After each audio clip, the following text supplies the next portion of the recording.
Good morning. Well, we were looking yesterday and we're traveling great distances through the Old Testament. We were looking at the return of the children of Israel from captivity in Babylon. First of all, they came back under Ezra, a great spiritual leader. And then later on, Nehemiah was sent back to rebuild the wall of Jerusalem. And finally, we have this community established once again in the land of Israel. Once again, though, they went back and said, now where did we go wrong before? Let's make sure we put it right. And they were trying so carefully to make sure that their lives were in conformity with what Moses had laid down for them during the book of Numbers and Leviticus and Exodus, finding out what rules they had to obey and how they should live their lives. As we look at this, we find that Ezra sets up the idea of the Sanhedrin. The Sanhedrin were people elected from every tribe who would come together to have authority over the tribes and to be able to work out what it was that God was asking of them at any particular time. Of course, time passes, and Ezra died, Nehemiah dies, and the Sanhedrin were now left in charge of the people. They had 613 laws which they knew they had to keep. But they also realized that in the past the people had moved away from these laws. So they decided to put a fence around the laws, other regulations which would stop people from breaking the foundational laws. They would build fences so people would be kept safe in their dealings with one another and in their dealings with the world.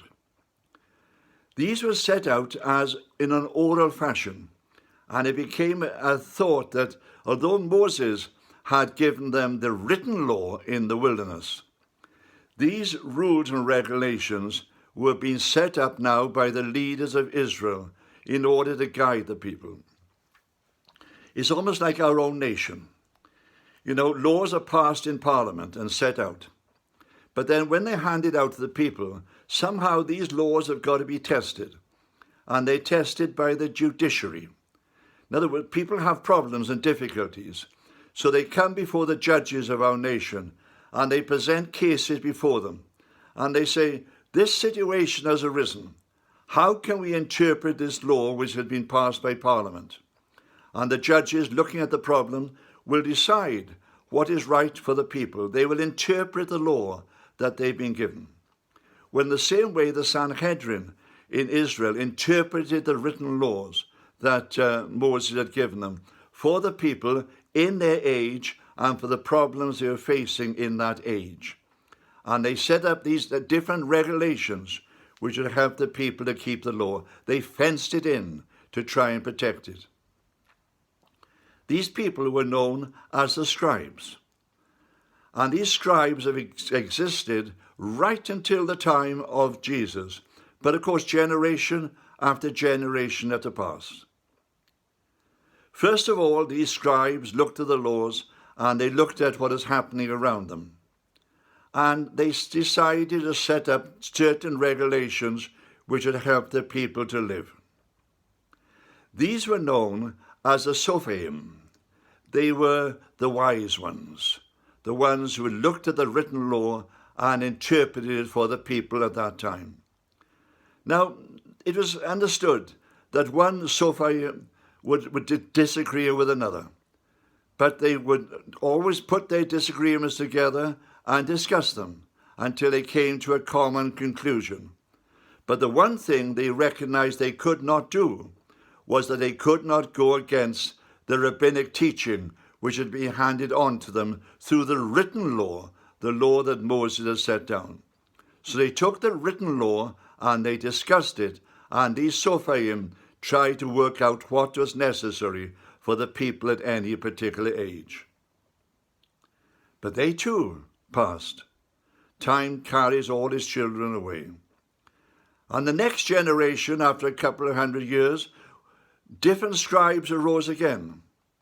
And these were known as the Tanaim, the teachers. Now, as far as the Tanaim were concerned, They accepted the rabbinic law as laid down by Moses, and they accepted the conclusions which had been decided upon by the Sophaim.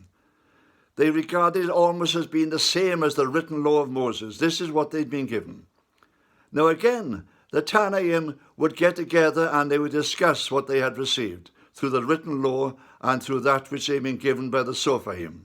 And they would discuss what now they should be doing in order to keep the laws of God. It was decided that the written law and the rules created by the Sophaim were sacrosanct. They could discuss it amongst themselves, but they couldn't actually change it. But of course, time passes. And as time passed, another generation came into existence. And these were known as the Anaim. The Anaim, which is again a word meaning teacher, but an Aramaic word. These scribes got together and these discussed what should have been done in the past. And they too decided that they would keep the written law as Moses had given to them. They would keep the discussions that the Sophaim had discussed as being sacrosanct. And they would keep the things that the Tanaim had discussed, which they now regarded as sacrosanct. They could disagree with each other, but they would not disagree with these past generations. I'll go on and talk about this again tomorrow.